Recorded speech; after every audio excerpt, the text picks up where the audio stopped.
Assalamualaikum warahmatullahi wabarakatuh. Saya sekarang akan membahas mengenai final Liga Champions antara Munchen melawan Paris Saint-Germain atau biasa disingkat dengan PSG ya. Final ini sendiri berlangsung di Portugal ya, dimana diwasiti oleh Daniel Orsato dari Italia ya. Wasit Italia ini cukup sering ya berada di final suatu kejuaraan besar. Namun untuk Orsato ini adalah final pertama kalinya di suatu kancah besar semacam Liga Champions ini. Karena dia final itu baru di Coppa Italia saja ya, sehingga ini menjadi kesempatan perdana buat Orsato ini dari Italia untuk memimpin suatu final Liga Champions ya. Nah, kita akan coba ya, saya akan coba untuk membedah dengan detail dan singkat mengenai kekuatan dan kelemahan Munchen maupun PSG. Saya mulai dari PSG ya. PSG ini benar-benar mengandalkan sosok Neymar dan Mbappe ya, karena dua orang ini menjadi inspirasi dari setiap serangan PSG. Neymar yang memiliki dribble dan juga kelincahan sangat bagus dalam membuat ruang di dalam suatu permainan. Sementara Mbappe sangat mengandalkan kecepatannya. Nah, dua orang ini mestinya menjadi senjata yang hebat untuk PSG ya, apabila dimanfaatkan dengan baik. Jangan lupakan sebenarnya ada juga peran dari Angel Di Maria ya. Ini pemain yang di PSG musim ini perannya agak berganti menjadi lebih sedikit turun ke belakang sebagai penyuplai bola ya. Kalau dulu di Real Madrid dia ini lebih kepada seorang pendobrak ya, karena saat di Madrid usianya masih muda ya, cukup muda gitu, sehingga dia masih memiliki tenaga ya untuk mengobrak-ngabrik pertahanan. Apalagi dia pemain sayap yang suka masuk ke dalam dan naluri golnya cukup tinggi. Namun di PSG Di Maria ini mulai turun ya, maksudnya mulai berganti peran karena usianya sudah menginjak kepala 3. Di sini dia bukan lagi pendobrak, karena pendobraknya sudah diserahkan kepada Mbappe dan Neymar ya. Jadi Di Maria dalam hal ini menjadi penyuplai bola ya, karena dia memiliki teknik yang baik dan juga tidak egois. Nah, itu ya. Jadi bagaimana ya jika Neymar dan Mbappe bermain bersama sejak awal pertandingan, itu akan sangat menegangkan dan sangat menguji barisan pertahanan Munchen nantinya ya. Buktinya bagaimana? Buktinya ya di lawan Atalanta PSG itu, ketika Mbappe ya tidak main sejak awal, Neymar benar-benar seperti mudah terbaca gerakannya ya, sehingga fokus dari pemain Atalanta itu cuma fokus kepada satu orang, yakni mematikan Neymar ya, sehingga kalau Neymar mati maka serangan PSG lebih mudah dibaca. Namun ketika Mbappe dan Neymar bermain bersama, maka suatu tim akan terbagi dua. Jadi mereka akan menjaga pergerakan Neymar dan Mbappe ini, sehingga banyak celah yang dimanfaatkan oleh lini kedua PSG ya. Dan itu benar-benar menjadi kekuatan PSG. Mungkin harus mewaspadainya. Itu sih dari kekuatan PSG ya.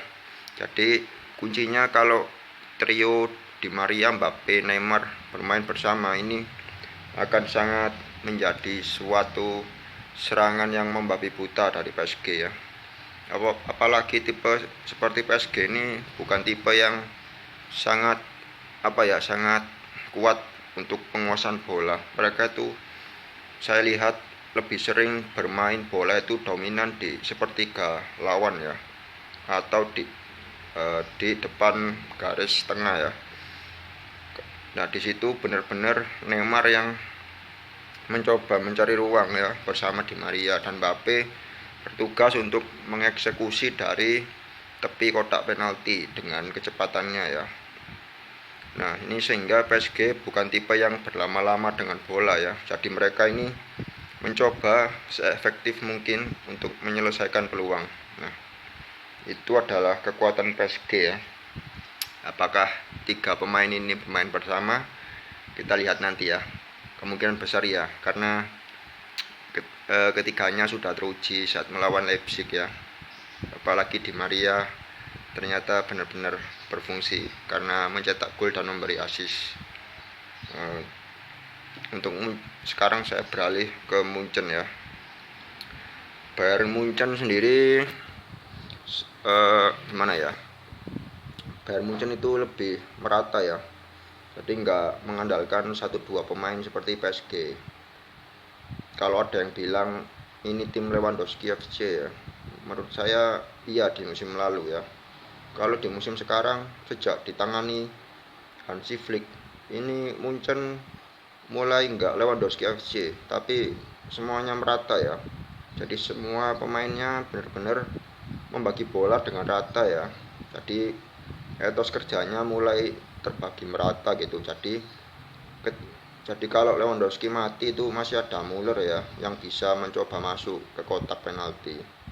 Belum lagi ada Gnabry ya di kanan yang naluri golnya tinggi. Juga ada Perisic di sisi kiri yang bisa sangat cukup bagus dalam melakukan crossing ya maupun cut inside. Jadi Munchen itu tim yang merata ya, bukan seperti PSG, karena kedua tim memang berbeda ya. Kalau PSG itu benar-benar tim yang sangat kuat dalam serangan secara 1 lawan 1. Kalau Munchen itu tim yang lebih sabar ya. Jadi kayak mencari celah di dalam pertahanan itu Munchen sabar, nggak langsung membabi buta ya untuk melakukan serangan cepat gitu, karena mereka tahu kalau serangan cepat ini kalau gagal maka akan dihukum dengan serangan balik. Jadi mereka menunggu momen yang tepat sampai pemain lawan keluar dari zonanya, dan mereka menyerang ketika pemain di belakang itu sudah mulai mereka menang jumlah di depan ya, karena pemain tengahnya mulai terpancing naik ke depan ya. Nah ini itulah kekuatan Munchen, mereka merata ya. Jadi benar-benar kalau memang ya Lewandowski memang menjadi tumpuan, tapi kita lihat sendiri ketika melawan Barcelona Lewandowski praktis tidak berfungsi ya. Kalau ada yang bilang dia berfungsi karena mencetak gol ya, yaitu mencetak gol umpan Coutinho itu ya sunggulan, tapi sebelum itu dia kurang berfungsi karena mungkin dimatikan ya. Justru yang berfungsi ketika melawan Barcelona itu adalah Thomas Müller. Karena apa? Karena Müller ini sering mencari ruang kosong ya, sehingga ini akan dimanfaatkan oleh teman-temannya untuk merangsek masuk ke dalam ruang yang diciptakan oleh Müller. Nah, itulah pentingnya Müller di tim ini. Dan Müller sudah menjelma menjadi seorang penyuplai bola ya. Buktinya dia asisnya bisa menyamai asis dari De Bruyne ya. Berarti Müller ini tua-tua keladi memang. Nah, saya untuk hal lain Munchen, saya sebenarnya agak kurang yakin dengan duet Boateng dan Alaba ya. Karena satu, Boateng ini udah mulai habis masanya ya. Ada yang bilang pengamat itu kayak Bung Justin bilang kalau Boateng ini pergerakannya mulai lemot ya. Saya mengatakan ya dia memang nggak setaktis dulu, mulai lemot gerakannya. Ditambah sekarang pendampingnya adalah Alaba ya. Alaba kan bek kiri ya. Namun sejak ada Alphonso Davies di sisi kiri, dia ngalah ya menjadi bek tengah. Ya Alaba memang serba bisa, memang dia di bek tengah juga cocok saja karena dia Alaba itu ngeyel ya mainnya, sehingga dia bisa oke lah untuk jadi bek tengah. Tapi terlihat kalau Alaba ini kurang konsisten ya, karena kita maklumi itu bukan posisi dia. Sama halnya ketika terjadi pada Manchester City ketika memasang Fernandinho di back tengah ya. Itu walaupun dia bisa tapi kurang berfungsi karena posisi baru butuh adaptasi yang cepat, sementara tuntutan tim itu juga cepat, sehingga mau tidak mau pemain itu harus menyesuaikan ya. Nah, ini terlihat kalau duet Boateng Alaba kurang padu sejak melawan Lyon ya. Lyon kan mendapatkan peluang, kalau Anda lihat sejak menit berapa ya, 5 menit awal itu Lyon sudah mendapatkan 3 hingga 4 peluang, yang sayang semuanya finishingnya mengecewakan ya. Itu kalau Lyon gol 1 aja itu udah mungkin hasilnya udah beda, Lyon bisa langsung parkir bis ya. Nah tapi ya sudah ya, itu sudah lalu. Terus ini yang menarik ya, apakah pemain seperti Kimmich di sisi kanan Munchen dan Davies di sisi kiri ini yang biasanya cukup rajin dalam naik membantu serangan, apakah akan naik ya, karena mereka akan terpecah konsentrasinya antara untuk menjaga Neymar dan Mbappe ya. Nah ini harus dipikirkan lagi oleh pelatih Munchen ya, bagaimana baiknya, karena Davies di sisi kiri bisa saja ini akan di pressing oleh Mbappe ya. Jadi seru ini, dua pemain yang sama-sama suka lari ya. Kita lihat siapa yang lebih cepat ya. Terus di sisi kanan misalnya Kimmich, itu di situ ada Neymar. Nah, kan tidak mungkin kalau kedua fullback Munchen ini keduanya naik secara barengan ya. Itu kalau terjadi, kalau serangannya gagal, maka Neymar Mbappe itu udah 1 lawan 1 pasti lewat ya, kalau duel 1 lawan 1 ya. Jadi harus hati-hati tuh pertahanan Munchen. Jadi Hansi Flick mesti menemukan sistem yang tepat ya, karena sejak lawan Lyon ini kurang meyakinkan di awal-awal laga ya.